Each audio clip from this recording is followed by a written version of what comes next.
l'homme qui se battait contre toutes les armées pour chasser à jamais les tyrans de son pays. Ukraine, 1888. Nestor Makhno naît dans un milieu paysan et ouvrier, puis quitte l'école pour travailler chez un propriétaire terrien. Ses camarades se font battre.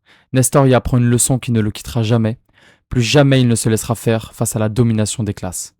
Ces luttes font de lui un terroriste aux yeux du tsar de Russie, si bien qu'il se retrouva en prison, condamné à mort.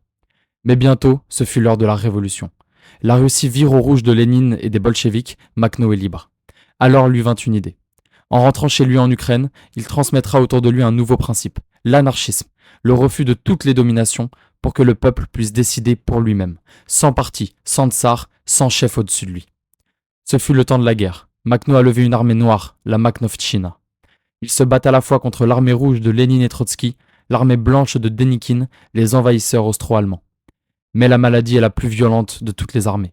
La Makhnovtchina est décimée par le typhus. Nestor Makhno fuit à Paris, travaille comme ouvrier chez Renault, puis s'éteint en 1934. La Makhnovtchina aura duré 3 ans. 3 ans de guerre, mais 3 ans d'autodétermination et de liberté pour beaucoup d'Ukrainiens. J'invite un spécialiste de Makhno et de l'anarchisme pour venir en discuter avec moi, Édouard Jourdain. L'interview sort dans 2 jours. Abonnez-vous.